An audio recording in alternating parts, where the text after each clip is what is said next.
Alhamdulillahilladzi hadana li hada wa ma kunna linahtadiya laula an hadanallah. Asyhadu an la ilaha illallah wahdahu la syarikalah wa asyhadu anna Muhammadan abduhu wa rasuluhu la nabiyya ba'dahu wa la rasula ba'dah. Allahumma shalli ala sayidina Muhammad wa ala alihi wa sahbihi wa sallim taslima. Bapak-bapak dan juga ibu-ibu jamaah salat asar di Masjid Salahuddin yang semoga mendapatkan pengampunan kafarat dari setiap dosa-dosa yang kita kerjakan dari waktu ke waktu. As-salawatul khams, salat yang 5 waktu, kafaratun lima bainahuma. Allah menjadikan di antara pergantian waktu salat kita itu adalah sebagai pencucian dosa-dosa kita. Mudah-mudahan ibadah sholat asar kita diterima sehingga menghapuskan dosa-dosa yang kita kerjakan dari waktu duhur sampai detik ini. Amin. Ya, dan semoga menambah ketakwaan kita sehingga sejatinya orang yang mengerjakan sholat semoga senantiasa bisa tercegah segala perbuatan buruknya, baik itu perbuatan keji ataupun wan dan munkar, sebagaimana firman Allah Subhanahu wa taala, inna sholata tanha anil fahsya'i wal munkar. Sesungguhnya salat itu mencegah dari perbuatan keji dan munkar. Dan salat serta salam kita sampaikan kepada uswah kita baginda Nabi besar Muhammad sallallahu alaihi wasallam. Mudah-mudahan kita yang insyaallah hadir di salatul wusta. Salat wusta itu Bapak Ibu adalah salat pertengahan, yaitu salat asar yang memiliki keutamaan yang luar biasa. Alhamdulillah, di sela-sela kesibukan kita, di sela-sela padatnya aktivitas kegiatan kita, insya Allah kita tidak melupakan Allah, maka Allah tidak akan pernah melupakan kita. Sebaliknya, wala takunu kalladzina nasullaha fa ansahum anfusahum. Jika kita melupakan Allah, maka musibah yang besar adalah ketika Allah nanti akan melupakan kita. Tidak ada lagi yang dapat menolong kita, baik saat kita membutuhkan pertolongan di dunia, terlebih lagi kepada pertolongan yang paling besar nanti di hari kiamat. Mudah-mudahan kita mendapatkan nasrun minallah, pertolongan dan juga kemenangan dari Allah Subhanahu wa taala. Amin. Dan semoga salah satu bentuk pertolongannya adalah kita mendapatkan syafaat dari baginda Nabi sallallahu alaihi wasallam.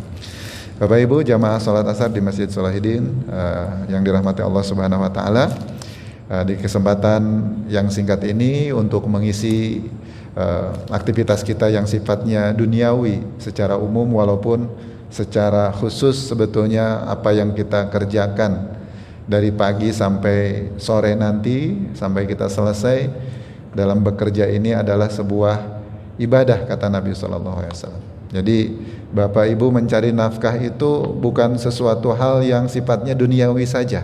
Beruntung makanya Bapak Ibu adalah orang yang beriman. Ya. Orang yang beriman itu di dalam Quran surat An-Nahl ayat 97, man amila sholihan min dzakarin aw untha wa huwa mu'minun falanuhyiyannahu hayatan thayyibah. Barang siapa yang beramal soleh, baik itu laki-laki ataupun perempuan, asalkan dia beriman. Ya, nah, salah satunya adalah aktivitas harian kita, rutinitas kita, yaitu bekerja. Nabi SAW mengatakan bahwa itu adalah bagian dari amal soleh, bahkan sedekah. Ya. Maka ketika kita beramal soleh, baik laki-laki ataupun perempuan, yang didasari pekerjaannya, rutinitasnya adalah karena keimanan kepada Allah dan hari akhirat, wa huwa mu'minun falanuhyiyannahu hayatan thayyibah, maka Allah menjamin bagi orang yang tadi bekerja, beraktivitas, beramal, itu akan diberikan kehidupan yang terbaik. Allahumma amin. Ya. Termasuk ibadah yang kita rutinkan setiap hari, yaitu mencari nafkah, kata Nabi SAW, innal mu'min idza anfaqa ala ahlihi kana lahu shadaqah. Sesungguhnya seorang mukmin itu apabila mereka mencari nafkah untuk keluarganya, memberikan nafkah untuk anak dan istrinya, itu terhitung sedekah. Padahal kita tahu Bapak Ibu, ya, sedekah itu paling dekat amalan dengan yang namanya surga, Bapak Ibu. Ya, di surat Ali Imran ayat 96, juz yang pertama, juz yang keempat, maksudnya di ayat yang pertamanya, lan tanalul birra hatta tunfiqu mimma tuhibbun, ya. Kalian tidak akan pernah mendapatkan albirro. Para mufasir mengatakan albirro di sini maksudnya surga, Bapak Ibu. Nah, surga, ya. Sampai kapanpun kita tidak akan mendapatkan surga, maknanya. Hatta tunfiku mimma tuhibbun. Sehingga kita itu sanggup untuk mengeluarkan, menginfakkan, membelanjakan, ya, mengorbankan semua yang paling kita cintai. Ma tuhibbun, segala sesuatu yang kita cintai. Nah, padahal kita semua tahu, ya, kita pergi pagi pulang petang, ya, itu dalam rangka mencari, ya, rezeki yang namanya harta, mencari, kasarannya mencari duit, ya. Nah, mencari uang, Bapak Ibu. Nah, Bapak Ibu yang dirahmati Allah, sampai-sampai orang itu tergila-gila dengan yang namanya uang. Maka betul yang dikatakan Allah dalam Al-Quran surat Al-Fajr, ya, wa ta'kuluna turatha aqlan lama wa tuhibbunal mala hubban jamma, bahwa yang paling dicintai oleh manusia itu adalah cinta yang amat sangat terhadap harta, wa tuhibbunal mala hubban jamma. Nah, maka Bapak Ibu yang dirahmati Allah, tadi kita katakan bahwa amalan sedekah itu, Bapak Ibu, adalah amalan yang paling mendekatkan pelakunya dengan surga. Nah, bekerjanya Bapak Ibu dari rumah, ya, meninggalkan rumahnya ke kantor, itu kata Nabi dihitung sedekah, sedekah, Bapak Ibu. Jadi selain nilainya ibadah, ya, yang penting kita keluar dari rumah itu bismillahi tawakkaltu 'alallahi la haula wala quwwata. Kita berdoa mencari ridho Allah ketika kita mencari maisha, mencari penghidupan, ya. Kemudian kita di tempat bekerja menjaga ketaatan kepada Allah dan juga menjauhi segala yang dilarang oleh Allah, ya. Contohnya perbuatan keji ataupun perbuatan munkar kita tinggalkan. Kemudian kita juga qanaah, ya, nerimo ing pandum atas apa yang kita usahakan. Tawakal sudah, ikhtiar sudah, doa sudah, sampai mentok hingga tawakal. Kemudian ketika Allah menghendaki segala sesuatunya, maka kita terima. Nah, Bapak Ibu, walaupun mungkin hasilnya tidaklah sesuai dengan harapan, namun jika kita melaksanakan semua hal tersebut, insya Allah Bapak Ibu, ini menjadi sebaik-baiknya amal-amal soleh yang kita kerjakan dalam keseharian kita. Allahumma amin. Maka mudah-mudahan Bapak-bapak dan ibu-ibu bekerja, insya Allah tidak ada satupun yang keluar dari koridor ibadah lillahi ta'ala. Bapak Ibu yang dirahmati Allah subhanahu wa ta'ala, dan kaitannya dari Quran surat Ali Imran ayat 96 tadi itu dengan sedikit tema yang saya sampaikan di kesempatan ini. Dan tadi saya mengajak Bapak Ibu untuk menghidupkan salah satu sunnah yang diajarkan oleh Nabi SAW dan saat ini sudah difatwakan oleh fatwa ulama dunia, bahkan oleh MUI, dan memohon dari Dubes Palestina kepada seluruh lembaga ataupun ormas dunia untuk mendoakan kaum muslimin yang sedang terjajah, ya, yang sedang dizalimi oleh para musuh-musuh Allah Subhanahu wa taala, Zionis Yahudi, Bapak Ibu. Ya, maka Bapak Ibu yang dirahmati Allah, kalau kita tidak membiasakan sunnah Nabi SAW, maka yang paling ringan suatu saat Bapak Ibu adalah sunnah itu akan hilang. Nah, contoh, ya, banyak sunnah yang sudah hilang di sekitar kita. Contohnya dalam sholat, Bapak Ibu. Dalam sholat adalah sujud tilawah, ya. Sujud tilawah itu jarang kita praktekkan. Padahal Nabi itu tidak pernah meninggalkan sujud tilawah ketika Nabi sholat kemudian membaca ayat-ayat sajadah yang jumlahnya dalam Al-Quran itu ada 15, ya. Nah, ketika ada yang sujud itu aneh, ya. Ini aliran apa ini, ya?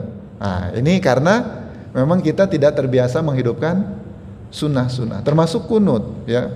Kunut, walaupun alhamdulillah sebagian saudara-saudara kita dari Nahdlatul Ulama mengamalkan hadis Nabi SAW, karena Rasulullah SAW yaknutu hatta faraqad dunya, bahwa Nabi SAW yang dipakai dalam mazhab Syafi'i, bahwa Nabi itu sepanjang hidupnya kunut ya di setiap subuh hatta faraqad dunya, sampai Nabi itu meninggal dunia. Ini yang dipakai argumen oleh sebagian saudara kita yang Nahdlatul Ulama. Walaupun Muhammadiyah tidak mentarjihkan seperti itu Bapak Ibu. Tapi sepakat seluruh para ulama manapun, imam madhab manapun, ketika umat Islam terzolimi, ketika umat Islam terjajah, ketika umat Islam tertindas Bapak Ibu, semuanya fatwanya tidak ada yang berbeda ya. Ijtihad semua para ulamanya semuanya sama Bapak Ibu. Kita dianjurkan untuk mendoakan saudara-saudara kita yang terzolimi ya. Nah Bapak Ibu, saya sedikit menyampaikan kunut ini penting sebagai bentuk kepedulian kita, empati kita kepada saudara-saudara kita. Mudah-mudahan dengan kita doakan saudara-saudara kita terlepas dari berbagai penindasan dan kezaliman yang dilakukan oleh Zionis Israel laknatullah alaihim. Nah Bapak-bapak yang dirahmati Allah SAW, Bapak-bapak, Ibu-ibu yang dirahmati Allah Subhanahu wa taala, jadi kunut itu baik dalam keadaan di salat jahriyah ataupun sirriyah. Jahriyah itu apa Bapak Ibu? Yaitu salat subuh, kemudian maghrib dan juga isya. Nah, kemudian yang sirriyah adalah salat duhur dan salat asar, di mana bacaan surat Al-Fatihahnya dan surat pendeknya itu tidak dikeraskan. Dalam kondisi kunut nazilah, ketika membaca doa tersebut Bapak Ibu adalah dijaharkan ya, sebagaimana hadis kunut Nabi SAW hina kutilal qurra radhiyallahu anhum yaqtadi annahu kana yajharu bihi fi jami'i sholawat. Jadi bahwa Rasulullah SAW memerintahkan untuk menjaharkan bacaan seluruh sholat ketika kunut ya, ketika kunut dijaharkan dalam seluruh sholat. Hada kalamur Rafi, dan ini adalah kalaman yang ucapan yang paling masyhur Bapak Ibu. Wasahih juga paling shawab, paling benar. Wa istihbab bil jahr, jadi disunahkan untuk kita menjaharkannya. Nah, Bapak Ibu yang dirahmati Allah, ini yang disampaikan oleh Imam An-Nawawi ya di halaman yang ke-482 Kitabul Majmu' Syarhul Muhaddab. Nah, Bapak Ibu yang dirahmati Allah Subhanahu wa taala, jadi biasakan kita mendoakan saudara-saudara kita. Karena kita juga ketika dalam kondisi seperti itu butuh ya minimal bantuan doa dari saudara-saudara kita. Contoh Bapak Ibu, kemarin ya saya 2 hari yang lalu, ini baru hari kedua, saya kemarin baru, istri saya maksudnya, baru lahiran Bapak Ibu. Baru lahiran, jadi ini hari kedua anak saya terlahir, anak yang ke-7 Bapak ya. Anak yang ke-7. Dan lahirannya adalah sudah lewat HPL 9 hari kemarin Bapak. Hari Rabu itu harus dikeluarkan dengan paksa, baik diinduksi ataupun di sesar akhirnya Bapak. Tapi saya selalu dari awal sampai akhir selalu keyakinan saya bahwa wallahu akhrajakum min butuni ummahatikum la ta'lamuna syai'a. Allah yang mengeluarkan kita dulu waktu bayi dari rahim ibu kita sekalian. La ta'lamuna syai'an, tidak mengetahui apapun.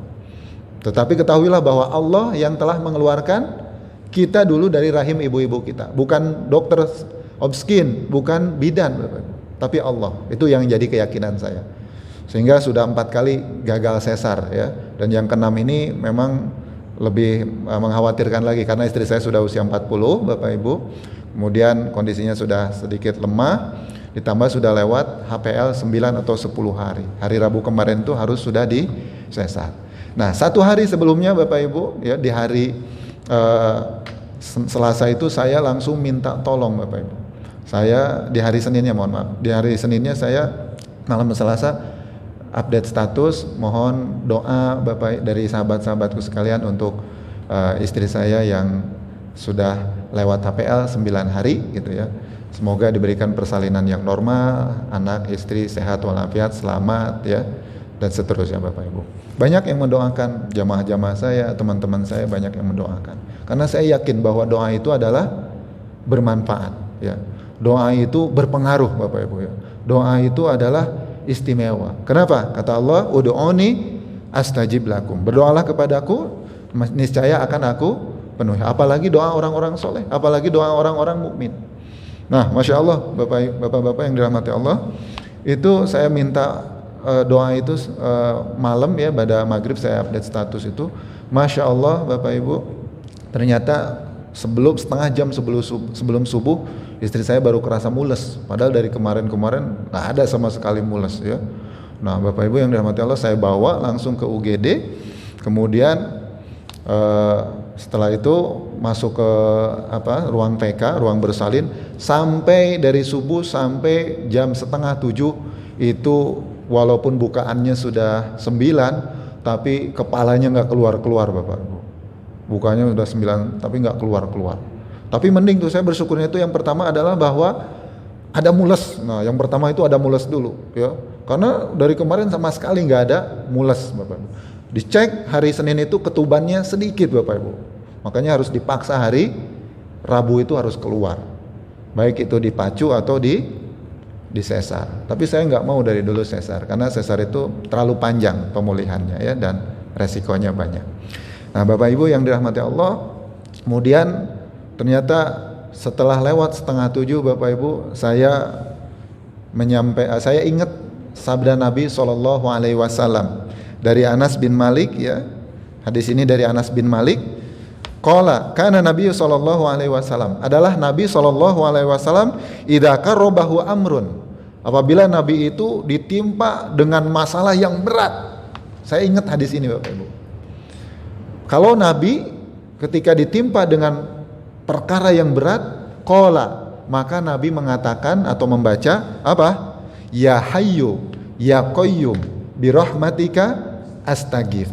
Ini tidak panjang Bapak Ibu, pendek, jadi mudah dihafal. Kita ulang coba Bapak Ibu. Ya Hayyu ya Qayyum bi rahmatika astaghith. Ya. Ya Hayyu itu artinya wahai Allah yang maha hidup. Ya Qayyum, wahai Allah yang maha berdiri sendiri, tidak membutuhkan bantuan orang lain. Ya. Bi rahmatika, dengan rahmat darimu, astaghitsu. Rasulullah memohon pertolongan kepada Allah dengan pertolongan yang sangat. Jadi kalimat istighotsah beda Bapak Ibu dengan tolabu isti'anah. Dengan kalimat isti'anah. Kalau isti'anah itu kita minta pertolongan pada umumnya. Ya biasa lah ya gitu ya. Contohnya kita punya utang ya Pak ya. Punya utang KPR ataupun mobil ya. Kemudian kita ya Allah mintalah berikanlah kemudahan untuk membayar utang-utang saya. Itu minta tolongnya biasa Pak. Tapi kalau sudah debt kolektornya datang ke rumah, nah kalimatnya bukan isti'anah lagi. Wa anna astaghitsu. Ya Allah, itu sampai mentok gitu. Tidak ada cara lain, saya minta pertolongan. Kalimat istighosah itu begitu. Ya. Nah, Nabi itu kalau sudah mentok, kalimatnya itu yang diucapkan astaghitsu, ya. Ya, betul.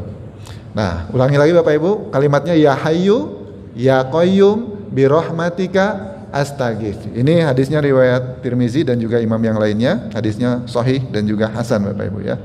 Nah, Bapak Ibu yang dirahmati Allah, saya baca itu Pak hampir lebih dari 15 menit, maksudnya hampir 20 menit ya.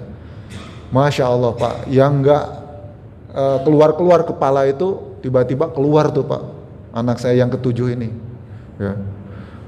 Keluar, dan setelah keluar saya kaget Pak ya, karena ternyata anaknya itu Pak yang diprediksi kemarin Senin itu anaknya ukurannya berat badannya 3,5 kilogram. Anteng saya, karena yang kemarin juga 3,5 Pak ya.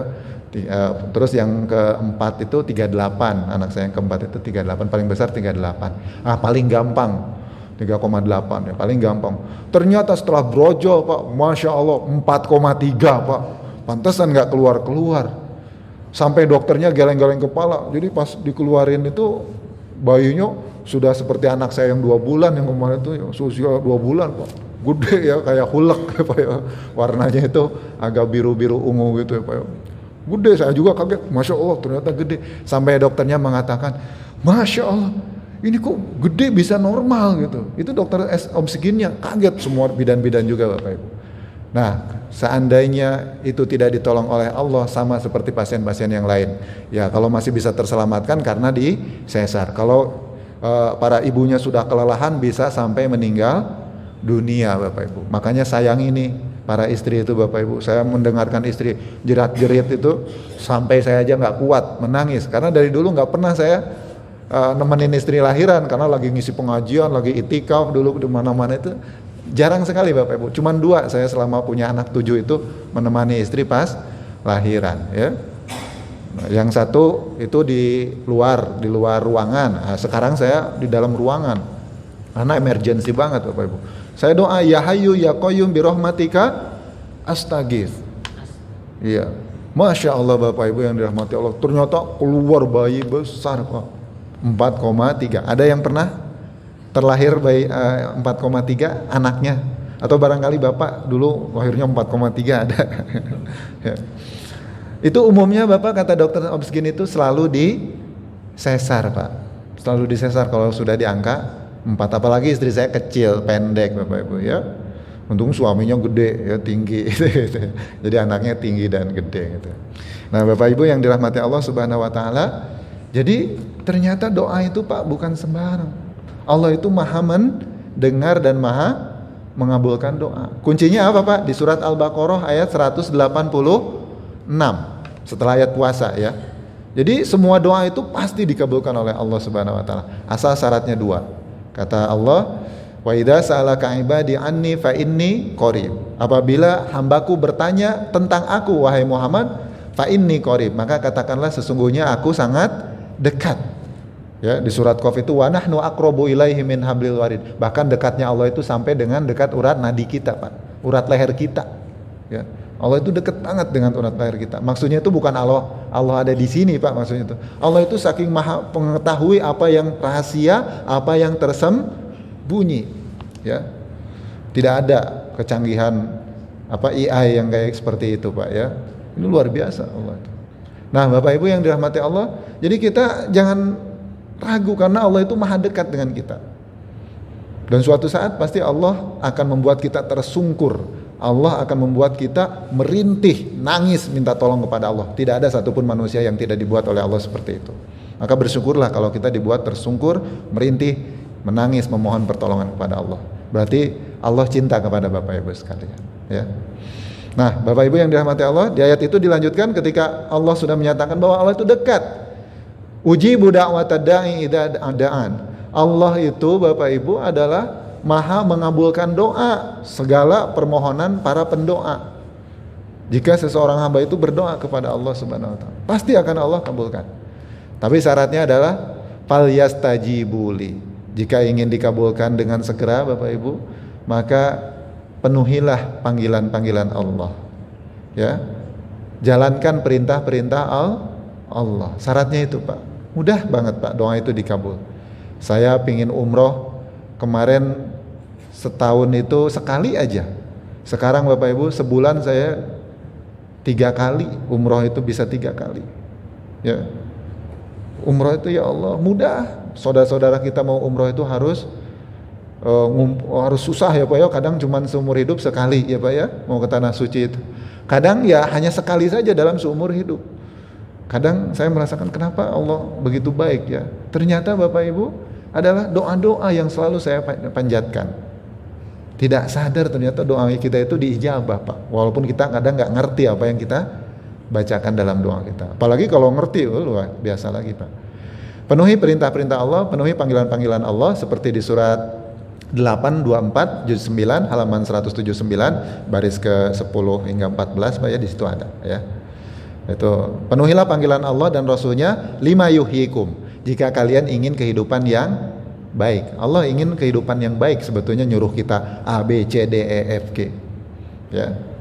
Nah, Bapak Ibu yang dirahmati Allah, syarat yang kedua apa Bapak Ibu? Wal yu'minu bi. Yakin. Ya. Yakin kepada Allah bahwa Allah itu tidak pernah ingkar janji. Pak, kalau Bapak setiap sholat itu kan doa ya Pak ya. Bahasa Inggrisnya itu pray sholat itu Pak. Ya betul ya, yang ahli bahasa Inggris. Ya, termasuk definisi secara bahasa yang dimaksud sholat itu adalah ad-du'a. Ad-du'a maftuhatun bitakbiratil ihram wa muhtamatun bis salam. Gerakan dan doa yang diawali dengan takbiratul ihram dan diakhiri dengan salam. Jadi sholat kita itu doa. Bapak itu sholat dalam rangka berdoa kepada Allah. Ya. Nah, setiap bacaan dalam sholat Bapak, apakah Bapak-bapak dan ibu-ibu itu yakin bahwa ketika kita berdoa itu insya Allah akan dikabul? Nah, kalau yakin Bapak Ibu, insya Allah ya, teruskan sholatnya semakin khusus, semakin baik, dan tunggulah Bapak Ibu setelah hayya 'alas sholah apa Pak kalimat adzan? Hayya 'alal falah. Ya, ketahuilah Bapak-bapak, Ibu-ibu, setelah Allah menyuruh kita, mengajak kita kepada sholat, maka Allah menjanjikan al-falah. Al-falah keberuntungan, kemenangan, kesuksesan. Allahumma amin. Nah, maka Bapak-bapak perbanyak berdoa supaya kita itu ringan hidup kita, ya. Beban-beban masalah kita itu terurai. Dan salah satu doa yang tadi disampaikan oleh Anas bin Malik, mohon bapak-bapak praktekkan ya ketika suatu saat kita terpentok dengan suatu urusan yang berat, sebagaimana Rasulullah pun selalu mendapatkan hal itu.